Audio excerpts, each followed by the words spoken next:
김영규는 아시다시피 12월 10일 밤에 그 서부전력회사에서 작업 중에 돌아가신 분입니다. 그 비정규직 김용균이 어이없게 죽은 날이기도 하고, 이날은 다른 한편은 이재용의 삼성에 날개를 달아준 날이기도 합니다. 그래서 한국의 그 인간차별, 또 그 돈 가진 사람과 없는 사람들에 대한 정권의 대접이 어떻게 다른지, 그걸 좀 아주 명확하게 보여준 날이 아닌가 싶습니다. 그래서 이 날은 어떻게 보면 한국의 또는 문재인 정권의 맨얼굴이 드러난 날이다, 그렇게 얘기할 수 있습니다. 그래서 이 날을 좀 우리가 좀 깊이 들여다보자. 단 하루지만. 그러면은 한국이 보이고 문재인 정권이 보이고 문재인이란 인간도 보일 것이다.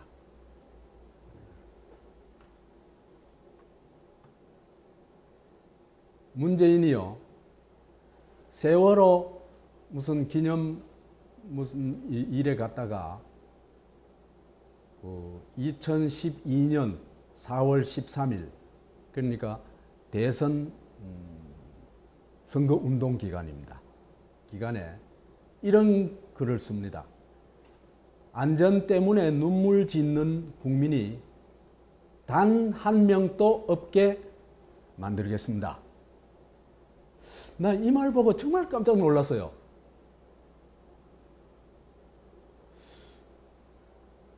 이 말은요, 누구도 할 수 없는 말이거든요.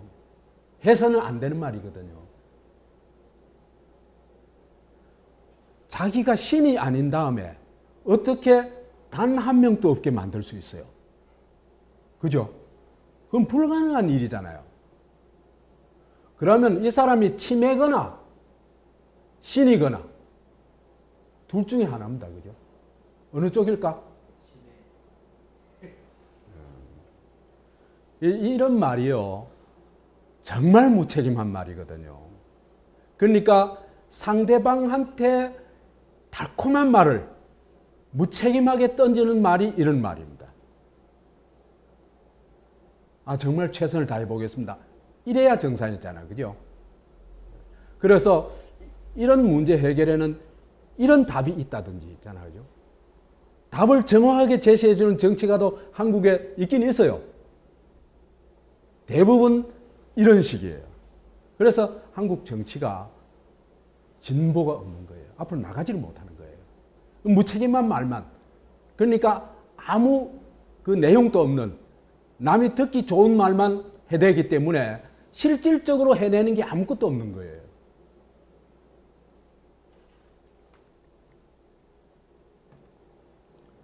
그리고 대통령이 되어가지고는 첫 외부 행보, 외부에 나간 게 인천공항공사에 나갔는데 5월 9일 날 당선되고 5월 12일 날 인천공항공사에 갔습니다. 가가지고 그때 찍은 사진입니다. 이 사진에서 보시면 아시겠지만 찾아가는 대통령 일어났죠. 그죠? 누구를 찾아가겠다? 현장을, 거기에 있는 사람들을 찾아가서 대화하고 문제를 같이 풀겠다. 그런 얘기죠. 그죠? 그래서 찾아가가지고 정권이 들어서자 첫 약속이 뭐냐 하면은 공공기관 비정규직 제로 시대를 열겠습니다. 이겁니다. 참 멋있었죠. 그죠? 정말 멋있는 하루였습니다.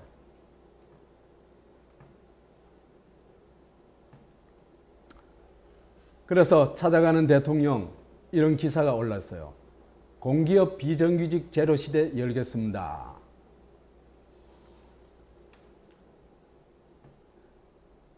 내용을 보면요, 12일 오전 문재인 대통령이 인천공항 4층 라운지에서 찾아가는 대통령, 공공부문 비정규직 제로 시대를 열 것입니다. 행사에 참석해요. 아예 행사 이름이 그래요.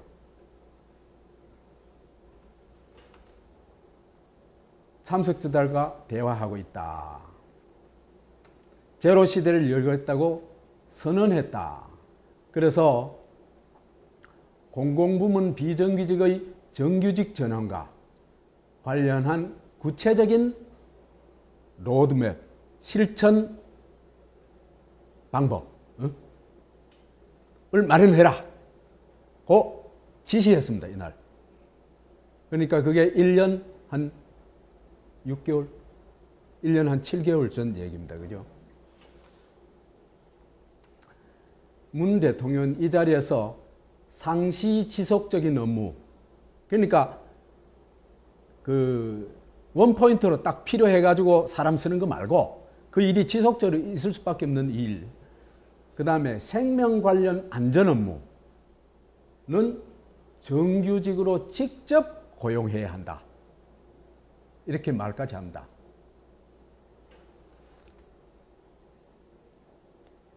원칙을 강조하며 임기 내 공공부문 비정규직 제로 시대를 열겠다고 밝혔다. 그런데 김용규는 나중에 그 사진을 보겠습니다만은 김용규는 대통령 만나겠다 그랬죠. 그죠? 그래가지고 만나자고 수없이 노동자들이 가가지고 비정규직 노동자 대표 100인이 그 문재인 대통령을 만나자고 얘기했는데 결국 안 만나줬습니다. 그래서 김용규는 그 이제 11월 30일까지 꼭 만나달라고 얘기했는데 안 만나줬고 결국 열흘 후에 세상을 떠났습니다. 그리고 김용균 어머니도 문재인 대통령을 만나자고 요구했습니다. 그 다음에 비정규직 노동자들도 문재인 만나자고 청와대까지 찾아갔죠. 어제. 찾아가는 대통령, 참 멋있는 말입니다만은 찾아갔는데도 만나지도 않아요.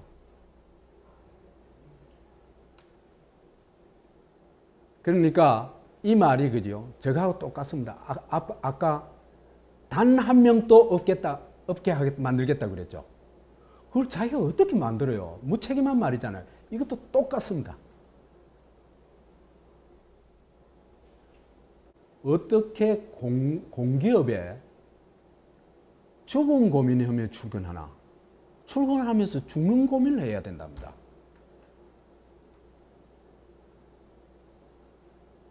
그런데요, 이 사람들 봉급이 이 회사에서 제일 낮아요. 죽음을 고민하면서 회사에 가는 사람들의 봉급이 제일 적다는 게 그게 말이 되는 얘기입니까? 제일 위험할수록 제일 천하게, 제일 적게 돈을 받고 근무하는 게 한국입니다.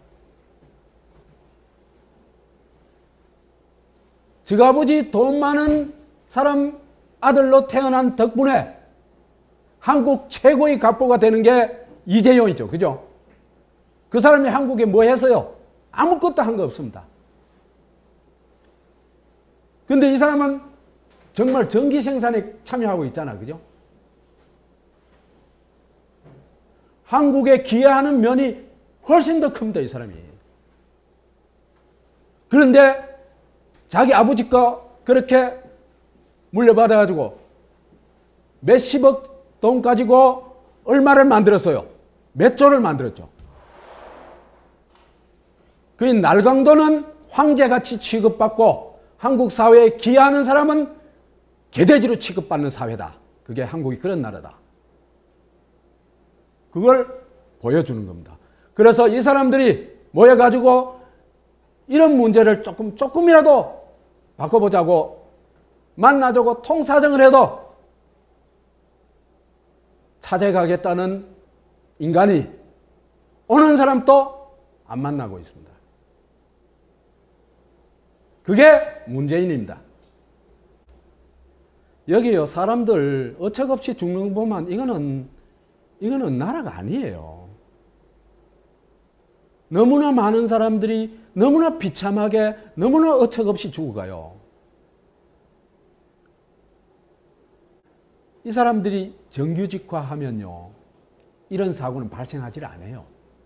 왜 발생하지 않았냐면, 정규직이 되면은 그 회사에서의 권리뿐만 아니라 노동자로서의 권리를 상당 부분 확보할 수가 있어요. 그러면 어떻게 되냐 하면요, 우선 정규직이 되게 되면요, 위험에 따른 그 보상 체계가 완전히 달라지겠죠. 비정규직은 위험을 미루면서도 봉급은 정규직보다 적게 주긴 거죠. 그죠?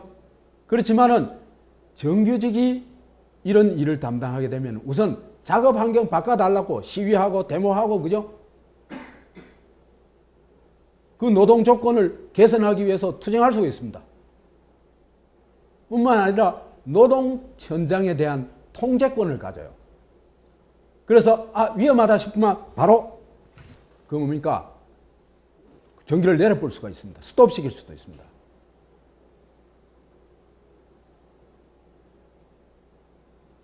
그렇기 때문에요, 이 문제의 답은요, 첫째가 뭡니까? 정규직화입니다.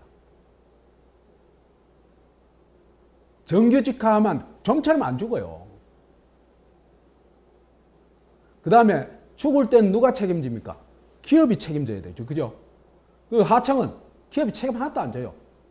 그렇기 때문에 기업도 이 문제에 대해 신경 쓸 수밖에 없겠죠. 그러니까 이 문제를 푸는 첫 단초는 뭐다? 정규직화다. 이걸 문재인이 몰라요? 문재인이 다 알아요. 알았기 때문에 비정규직 제로로 선언을 했죠. 제로 시대 선언을 했죠. 그래가지고 정규직으로 바꿨다면, 그래서 2인 1조 작업이 이루어졌으면 이런 사태는 절대로 안 일어난다.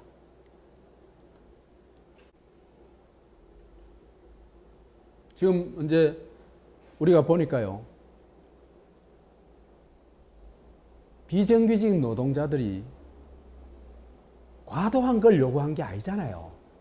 우리도 살려달라는 거잖아요. 살려달라는 거. 어? 국가 존재하는 이유가 뭐예요? 어? 그 나라 사람의 안전을 확보하는 거, 그게 국가의 존재 이유, 첫째 이유입니다. 그죠? 근데 이런데 죽이고 있잖아.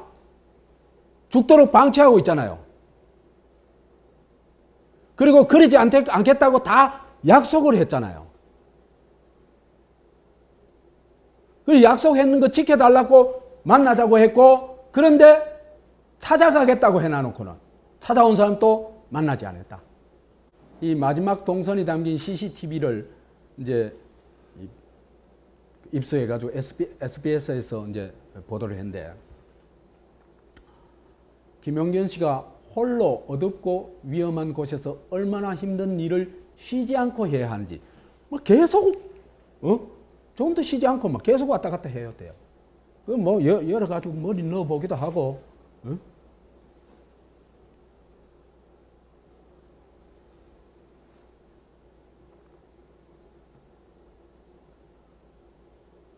석탄가루 묻은 안전모와 마스크를 쓰고 있습니다.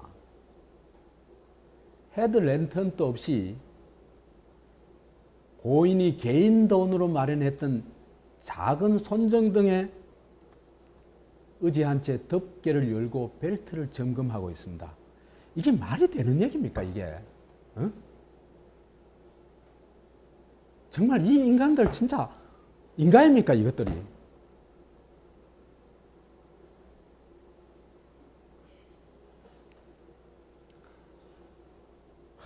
김용균 씨 동료가 이런 말을 합니다. 너무 어두워서 위험하다고 잘 안 보인다고. 그래서 뭐 밝게 해주든지 장비를 그것도 전기 생산하는 곳에서 기가 차죠.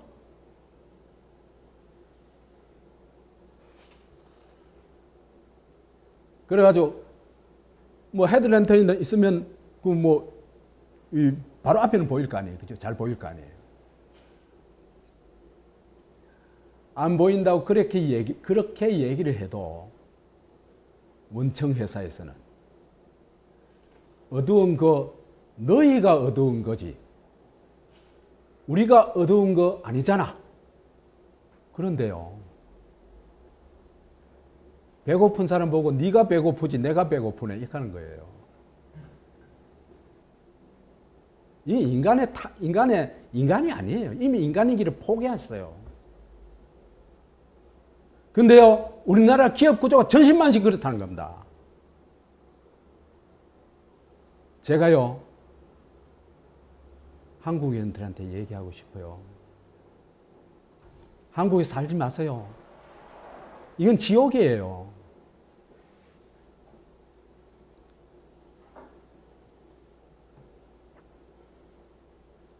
그러다 보니까 김 씨는 이제 그 어두운 곳에서 쉬지도 못하고 계속 돌아다니고 일하고.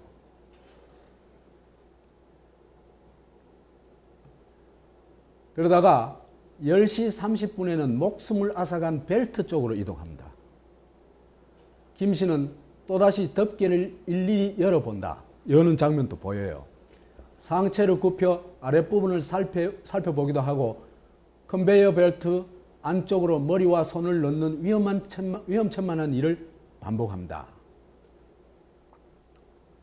그래서 10시 36분 CCTV에 담긴 김 씨의 생전 모습은 여기까지였습니다. 이때 죽었다는 얘기죠. 그죠? 그런데요, 이게 어떤 회사인지 딱 보여주는 게 이겁니다. 죽은 걸 확인한 게 5시간 후입니다. 5시간 후. 3시 23분이요. 이 사람들은요, 사람이 죽은 거에 아무 관심이 없어요. 그냥 나사 하나 못 써가지고 빼가서 던지는 거 마찬가지예요.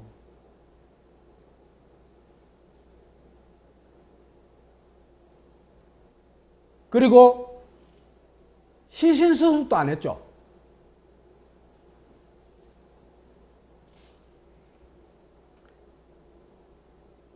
이게 생지옥이지 어디가 생지옥이에요. 젊은 사람들 내 부탁합니다. 한국을 떠나세요.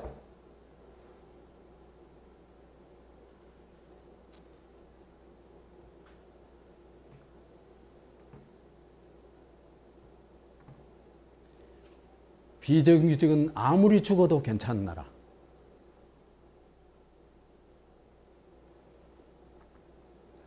이 누가 써올린 글인데 이 사람이 문제를 아주 잘 알고 있는 사람이에요. 그래서 내 얘기를 하는 것보다 이분의 글을 읽어드리는 게 좀 더 나을 것 같아서 적어왔습니다. 고 김용균 죽음을 헛되이 하지 않기 위해서 일터에서 노동자 대표가 결정권을 가져야 한다. 핵심을 찔렀습니다. 있잖아요, 그죠? 노동자들이 노동 과정에 들어가더라도 어떤 일의 전체적인 어떤 그 배분이나 이런 거는 뭐 당연히 이제 이 회사 어떤 그 상층에서 결정을 하겠지만은 그 작업장에 있어서는 자기 결정권과 그죠? 그 통제권을 그 현장 통제권을 가져야 됩니다. 그래야 일을 제대로 하고 합리적으로 처리할 뿐만 아니라 자기 안전이 확보가 됩니다.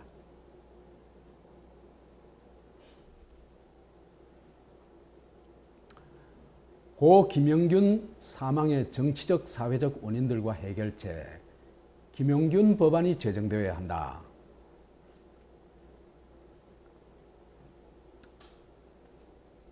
이게 참 아픈 일이지만은 이 죽음만큼 더 아픈 게 뭐냐 하면요. 김영균의 죽음만큼 아픈 것. 어쩌면 그보다 더 아픈 현실이 뭐냐 하면은 살아남은 고 김영균의 직장형이자 절친이 장례식장에서 남긴 이런 말을 남겼대요. 신기하네요. 용균이 죽음에 이렇게 댓글이 많이 달린 것이요. 태안발전소에서 김용균 씨 전에도 12명이 죽었대요. 죽었을 때는 조용히 지나가 버렸는데 이번에 받는 전국적 관심과 애도가 오히려 낯설다.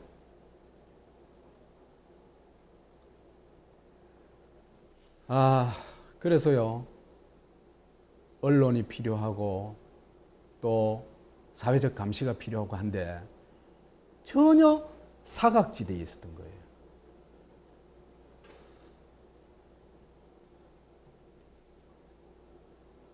고 김용균 씨가 쓴 노동개혁서에 따르면 하청 한국발전기술 소속인 그를 원청인 한국서부발전소가 해고할 수 있게 되어 있다. 이게 하청업체 직원을 그죠? 서부발전소에서 사실상 생사 여탈권을 가지고 있는 거예요. 이건 노예계약이에요, 완전히.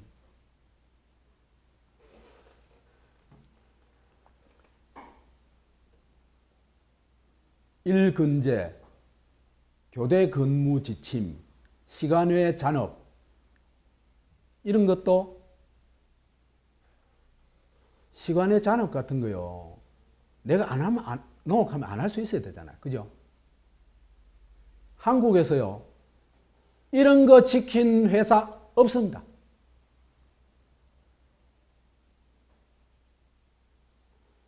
선진국 회사들요. 이런 거 안 지키면 작살납니다.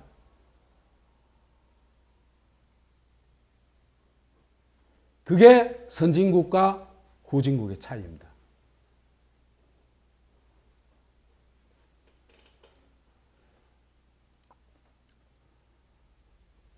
어디에도 노동자의 결정권은 없다는 겁니다. 다른 회사에 너 가락하면 가고 전근시키는 것도 그죠? 전부 회사가 결정하는 거예요. 내가 결정할 수 있는 게 아무것도 없는 겁니다. 그건 완전 노예죠. 그죠? 노예. 근데 노예인데요. 노예 중에서도 그냥 소모품이에요. 소모품. 언제든지 갈아 끼울 수 있는 최저 임금만 주고 갈아 끼울 수 있는, 가르치울 수 있는.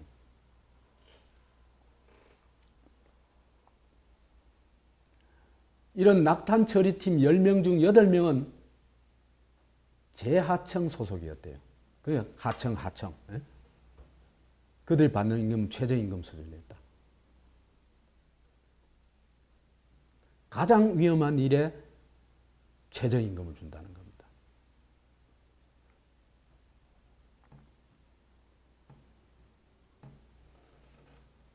하청 노동자는 죽고 원청 노동자는 무죄의 포상금 4,700만 원을 받은 한국서부발전소. 이 얘기 들어보셨어요?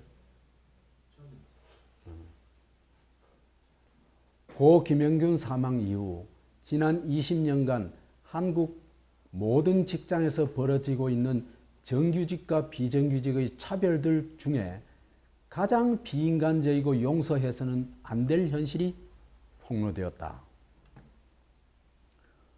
서부발전소에서 일하던 하청 노동자 4명이 사망했음에도 최근 고 김영균의 한국 서부발전소 노동자들은 무죄해 포상금. 왜? 저거 회사 사람 죽은 게 아니거든요. 4,700만 원을 받고 회사는 최근 5년간 산재보험료 무죄라고 22억 4,600만 원을 감면받았다.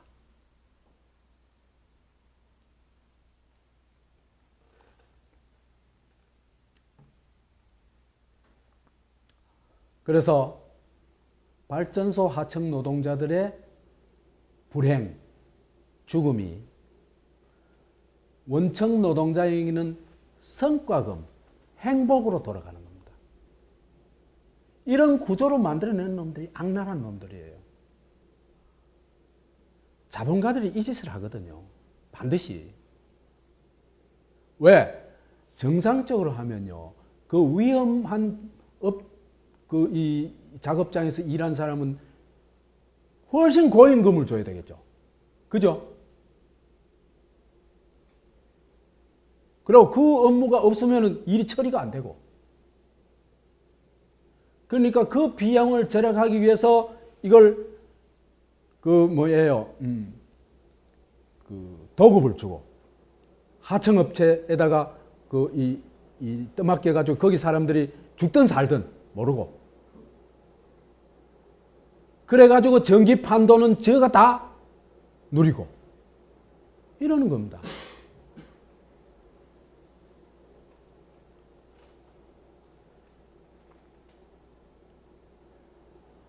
다른 사람의 불행이, 죽음과 불행이 나의 이익과 행복으로 둔박하는 이런 사회 구조에 우리가 살고 있고 거기에 적응하고 잘 적응해가지고 이제는 그죠? 남의 죽음이 아무렇지도 않는 오히려 성과금 나왔다고 좋아하는 그런 사태로까지 거의 한 사회가 정신병적으로 망가져 버렸다는 겁니다. 나는 그래서 한국에 미래가 없다고 봐요.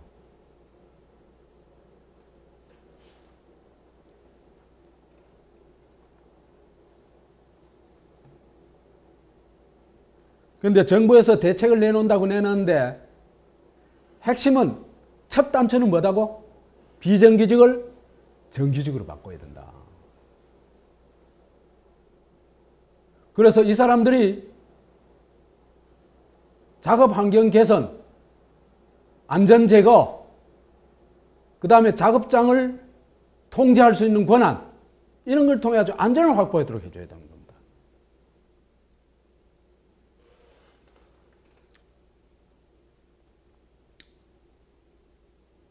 비정규직의 정규직화는 언급하지 않았다. 대신 국회에서 통과하지 못하고 있는 산업안전보건법이 시행되면 발전사 책임 범위가 더 커질 것이라고 낙관적 전망을 내놓았다. 이 사람들은요, 비정규직이 죽는 거 아무 관심 없어요. 국회의원이고 우리나라 그죠? 인간이 너무 망가져 버려가지고 남의 죽음에 대해서 아무 감이 없어요. 남이 죽든 말든 지 이익이 얼마냐? 지 자리가 보존됐냐? 한국인은 철저하게 그렇게 살아가는 인간이 대다수예요, 대다수.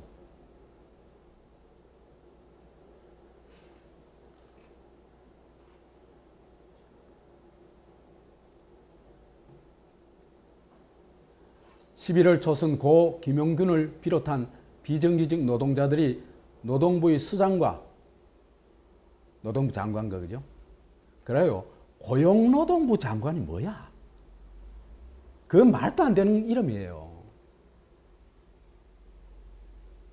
왜 그러냐 하면요. 노동부라는 이름을 너무나 쓰기 싫거든. 왜? 그럼 노동자를 위한 조직처럼 보이거든. 그죠? 그러니까 어떻게든지 이건 노동자를 위한 조직이 아니고 기업주를 위한 조직이야 하는 걸 보여주고 싶은 거예요. 그러니까 고용이란 말을 앞에 딱 갖다 붙인 거예요. 문재인 대통령을 만나자고 했다. 그러나 경찰이 문전박대했다.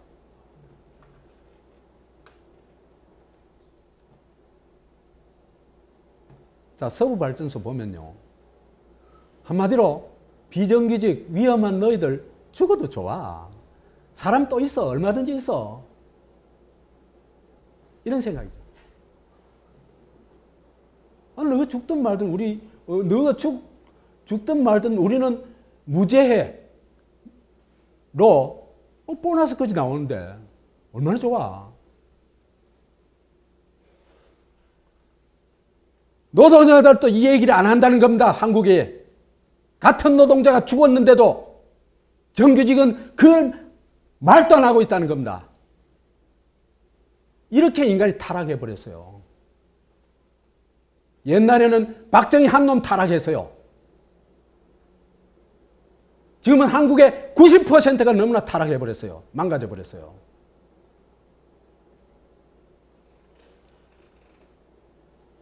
그러다 보니까 죽고 나서도 시신수습을 할 생각도 안 하고 정교 올리락 하는 겁니다.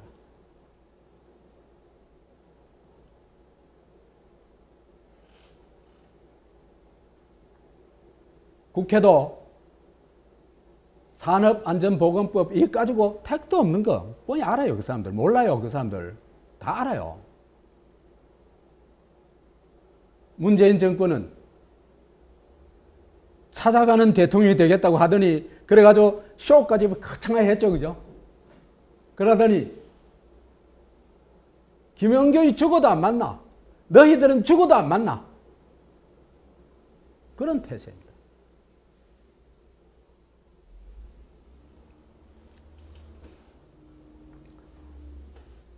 공기업 비정규직 제로시대 선언을 해놔놓고는 입 싹 닫고 비정규직 노동자는 뭐 시위를 하든 뭘 하든 개무시하는 겁니다.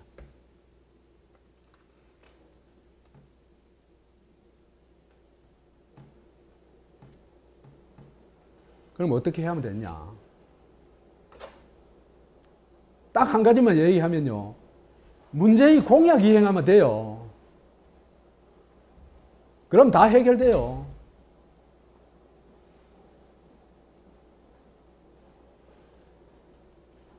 그 다음에요. 그러자면은 도급제를 폐지해야 돼요. 이거 안 돼요. 더 이상. 생명 안전에 관한 직종이잖아요. 이걸 도급 주면 안 돼요.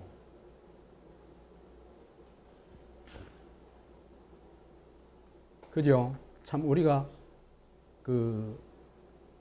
비극은요. 군사 독재 시절에 외주화 없었습니다. 거의. 대기업과 중소기업 임금 차이 거의 없었습니다.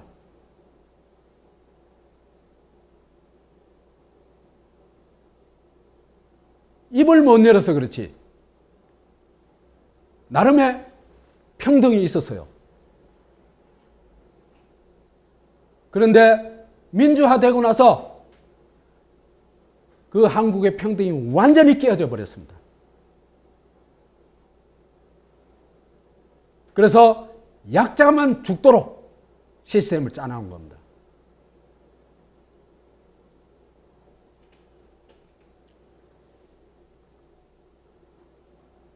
그래서 이 위험 직업은 무조건 정규직화하고 정규직화할 뿐만 아니라 그 노동 과정, 노동 현장에 대한 통제권을 줘야 된다.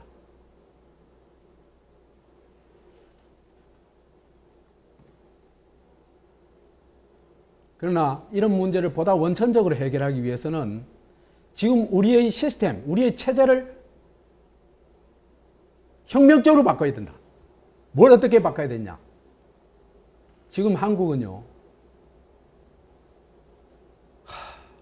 군사정권, 독재정권 시절이 한국의 이 경제는요, 조폭 자본주의였어요. 그 재벌 지배하는 거죠. 재벌 저기 조폭이에요, 조폭. 응? 조폭 자본주의였어요. 그런데요, 조폭 중에서 최고 조폭이 누구였습니까? 조폭 자본주의 중에서 최고 조폭이 삼성이죠, 그죠? 그 삼성이 대한민국 위로 올라타도록 만들어준 게 누굽니까? 노무현입니다. 그러다가 그게 이명박근혜 정권 때는 오히려 무너졌어요. 왜? 이명박근혜가 뇌물을 써야 그게 겨우 돼서요.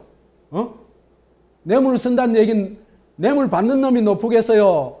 뇌물 주는 놈이 높겠어요? 받는 놈이 높게 결정권을 가지고 있겠죠. 그죠? 그렇죠? 그러니까 이명박근혜 시절에는 삼성 위에 뭐가 있었다? 한국 국가가 있었다는 겁니다. 근데 문재인이 들어서자 또 어디로 들어가요? 삼성이 어디로 올라가요? 대한민국으로 올라갑니다. 대한민국 위로 올라갑니다. 언제? 시간은 과정은 있습니다만 결정적인 것은 12월 10일입니다. 삼성 바이오로직스 상장을 유지시켜 준 겁니다. 최악의 범죄자에게 면제를 시켜줄 뿐만 아니라 마음대로 뛰놀 수 있도록 장터를 열어준 겁니다. 그래서 이 삼성제국 조폭 자본주의를 어떻게 할 건가? 이게 우리 앞에 놓여 있는 숙제다. 이렇게 얘기할 수 있을 것 같습니다.